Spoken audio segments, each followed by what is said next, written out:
Hello students, good morning. पिछले sessions में हम आपको क्रिस्टलाइन सॉलिड के बारे में बताए, एमार्फस सॉलिड के बारे में बताए, उनकी प्रॉपर्टीज़ बताए, आइसोट्रोपिक एनाइसोट्रोपिक नेचर बताए, मेल्टिंग पॉइंट यानी जो भी होता है उनकी प्रॉपर्टी, उन सब चीज़ों को बताए। अब इसमें हम लोगों को यह देखना है कि क्रिस्टलाइन सॉलिड और एमार्फस सॉलिड में कुछ यूज़ देखिए। तो जितने क्रिस्टलाइन सॉलिड होते हैं उनका अपना यूज होता है, कुछ एमार्फस सॉलिड होते हैं उनका भी यूज होता है। जैसे ग्लास का अपना यूज है, ग्लास एमार्फस है, और रबर का अपना यूज है, और प्लास्टिक का यूज अलग है। तो ये सब तो एमार्फस सॉलिड है, इनका यूज है। एक को आप कम जानते होंगे, आप जानते हैं सिलिकॉन। सिलिकॉन को SI से डिनोट करते हैं, और ये एमार्फस सॉलिड है, is amorphous.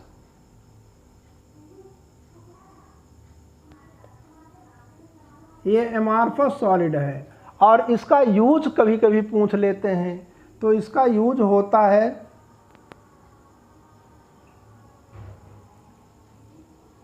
It is used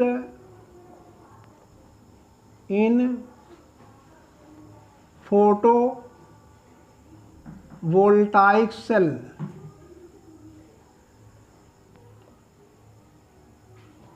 photovoltaic cell या फोटोवोल्टाइक बैटरी को बनाने में इसका यूज होता है, या फोटोवोल्टाइक मटेरियल आप कह सकते हैं। सेल कह रही है कि फोटोवोल्टाइक मटेरियल को बनाने में आप इसका यूज़ करते हैं, जिसके द्वारा लाइट एनर्जी इलेक्ट्रिक एनर्जी में कन्वर्ट की जाती है। ये आप जानते रहिए, और कुछ पॉइंट्स जानते रहिए कि क्रिस्टलाइन सॉलिड ही ट्रू सॉलिड है। तो आप जानते हैं जितने भी मेटल एलिमेंट हैं, मोस्टली ऑल मेटल एलिमेंट्स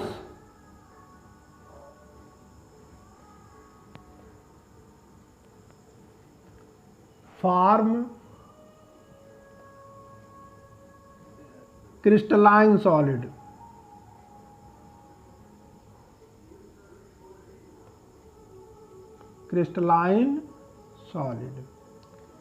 अगर मान लीजिए कि मेटल पहले से ही सॉलिड होगा तो वो निश्चित रूप से वो क्रिस्टलाइन सॉलिड होगा। नॉर्मल टेम्परेचर पर अगर वो सॉलिड है तो निश्चित रूप से वो क्रिस्टलाइन सॉलिड होगा। लेकिन अगर टेम्परेचर डिक्रीज करके हम उसको सॉलिड में कन्वर्ट कर रहे हैं तो वो क्रिस्टलाइन सॉलिड ही बनाएगा। ये मेटल की कैरेक्टरिस्टिक फीचर होती है, मेटल एलिमेंट की। और दूसरा जान लीजिए, non metals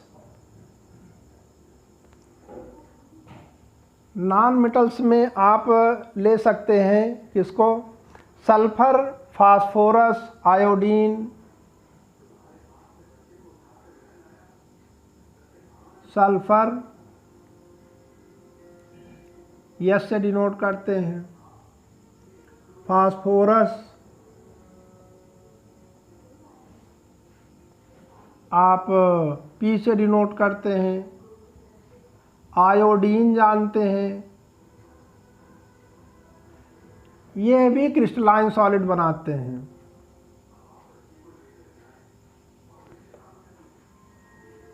form crystalline solid.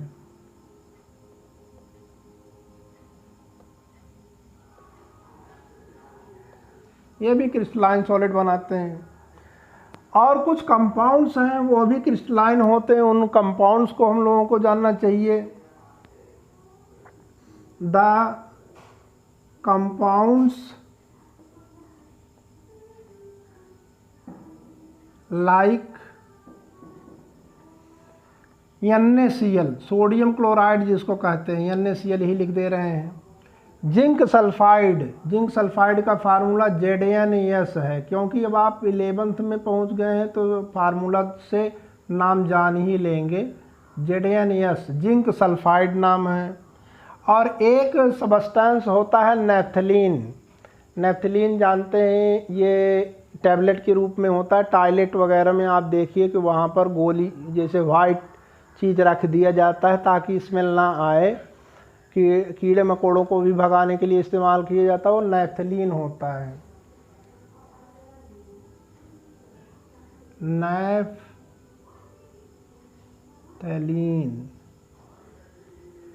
ये नेफ्थलीन भी क्रिस्टलाइन सॉलिड भी बनाता है। फॉर्म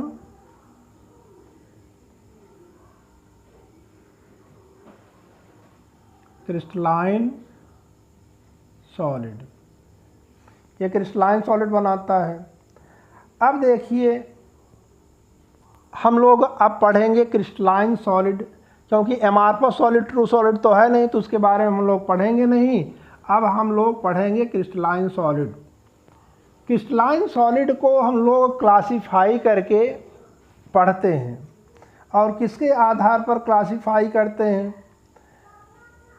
कि अगर हम लोग क्रिस्टलाइन सॉलिड को क्लासीफाई करें तो क्रिस्टलाइन सॉलिड के अंदर जो पार्टिकल्स हैं उन पार्टिकल्स के बीच में जो इंटरमॉलिक्यूलर फोर्स है, उस इंटरमॉलिक्यूलर फोर्स, जैसे ये क्रिस्टलाइन सॉलिड है, क्रिस्टलाइन सॉलिड के ये पार्टिकल्स हैं, इनमें निश्चित रूप से ये फोर्स ऑफ अट्रैक्शन होगा। तो इस फोर्स ऑफ अट्रैक्शन के आधार पर हम लोग क्रिस्टलाइन सॉलिड को क्लासीफाई करते हैं। तो बेसिकली 4 कैटेगरी में हम लोग इनको क्लासीफाई कर पाते हैं। ठीक, on the basis of intermolecular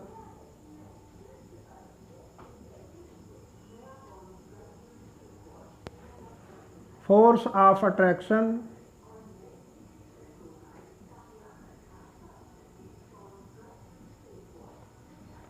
present between the particles of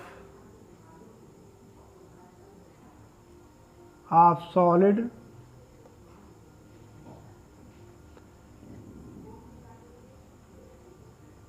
they can be divided into, कह सकते हैं, या the crystalline solid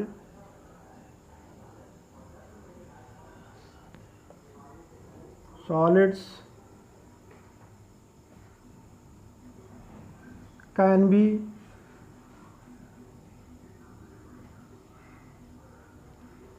divided into, can be classified into, कह दें क्लासीफाइड इनटू फॉलोइंग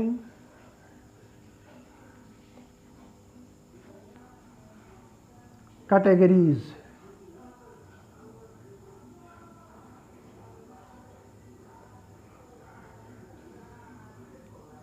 ठीक है, कैटेगरीज। नंबर 1 है, इसमें नंबर 1 आप लिखेंगे तो मॉलिक्यूलर सॉलिड है, मॉलिक्यूलर सॉलिड। और नंबर 2 है आयनिक सॉलिड,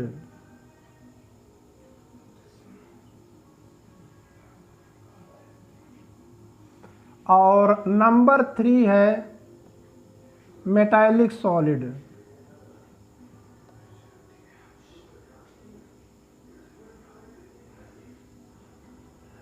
और नंबर 4 होता है कोवैलेंट, या इसको नेटवर्क सॉलिड कहते हैं, और नेटवर्क सॉलिड। इतने प्रकार के सॉलिड होते हैं।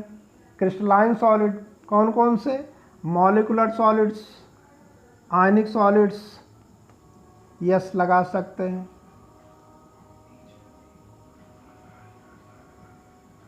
मेटालिक सॉलिड्स, कोवैलेंट और नेटवर्क सॉलिड्स। अब इसमें हम लोग पहले पढ़ेंगे molecular solid. Molecular solid, molecular solids पढ़ा जाए। मॉलिकुलर सॉलिड किसको कहते हैं? ये अगर सोचा जाए, नाम ही पड़ा है इसका, देखिए मॉलिकुलर सॉलिड। तो मॉलिकुलर सॉलिड उसको कहते हैं जिनके कॉन्स्टिट्यूएंट पार्टिकल्स एटम या मॉलिक्यूल होते हैं, उनको हम लोग नाम देते हैं molecular solids. The solids in which constituent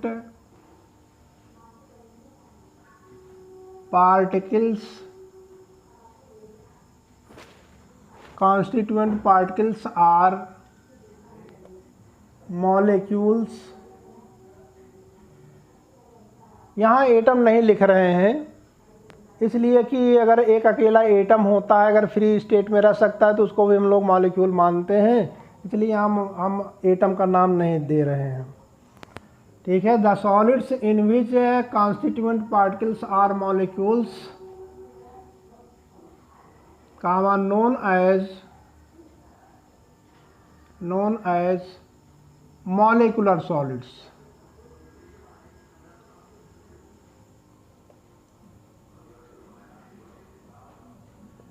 उनको हम लोग मॉलिकुलर सॉलिड्स कहते हैं। अब मॉलिकुलर सॉलिड्स कई प्रकार के होते हैं। मॉलिकुलर सॉलिड को बेसिकली 3 कैटेगरी में बांटा गया है। Molecular solids are of following 3 types.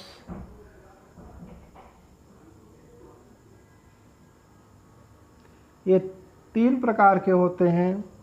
Number 1 होता है non polar molecular solids. Non polar molecular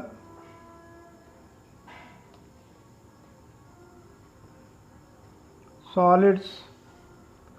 और नंबर 2 होता है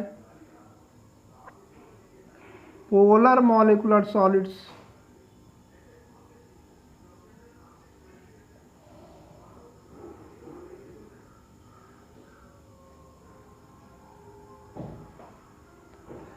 और नंबर 3 होता है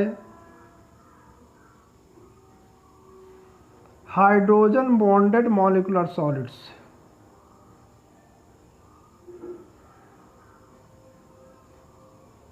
हाइड्रोजन बॉन्डेड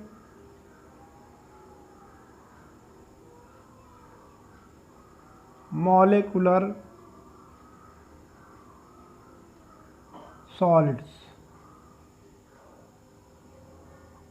ये 3 टाइप के निकल गए। Non polar molecular solids, polar molecular solids, hydrogen bonded molecular solids. तो अब हम लोग पहले नॉन पोलर मॉलिकुलर सॉलिड्स के बारे में पढ़ेंगे।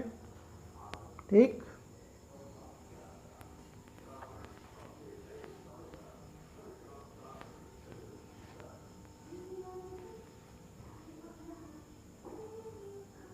Non polar molecular solids.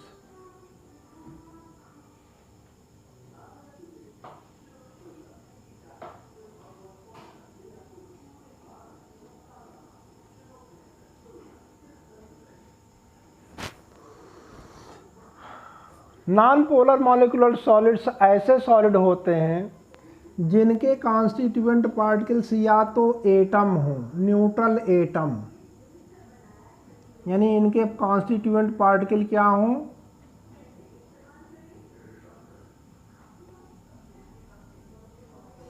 Particles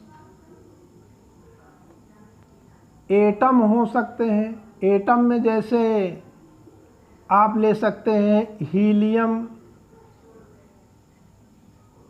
हो सकता है, ठीक है, और हाइड्रोजन नहीं, हाइड्रोजन तो H2 के रूप में रहता है। सिंपल यानी एटम, वन एटम से बना हुआ है रहे, ठीक है। और नेक्स्ट बात ये होती है कि अगर एटम से नहीं बना है, उसमें मॉलिक्यूल्स प्रेजेंट है, तो मॉलिक्यूल्स कैसे होने चाहिए। मान लीजिए ये मॉलिक्यूल्स है, तो मॉलिक्यूल्स नॉन पोलर होने चाहिए, नॉन पोलर मॉलिक्यूल्स।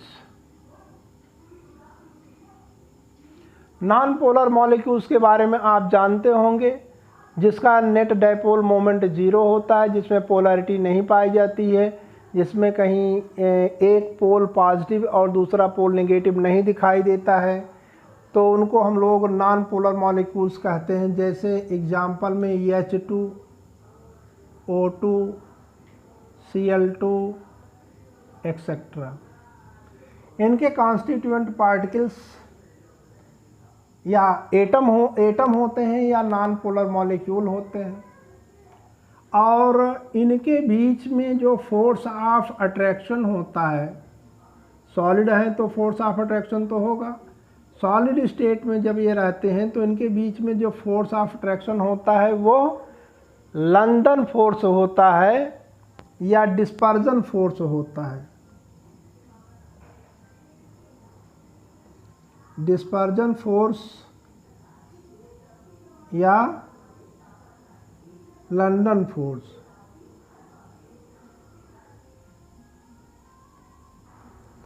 इनमें डिस्पर्जन या लंदन फोर्स, अब जानते हैं डिस्पर्जन या लंदन फोर्स ये बहुत ही वीक फोर्स ऑफ अट्रैक्शन है, और वीक फोर्स ऑफ अट्रैक्शन होने के कारण ये नॉर्मल टेम्परेचर पर अगर हम लोग लेंगे तो ये गैस होगा। इनको हम लोग बहुत कूल करेंगे, जैसे हाइड्रोजन, ऑक्सीजन, क्लोरीन, हीलियम, इनको हम बहुत कूल करेंगे, बहुत ठंडा करेंगे, तब इनका सॉलिड हमको मिलेगा। लेकिन जो सॉलिड मिलेगा वो क्रिस्टलाइन सॉलिड मिलेगा, ठीक है। इनके पार्टिकल्स के बीच में डिस्पर्जन फोर्स या लंदन फोर्स होता है।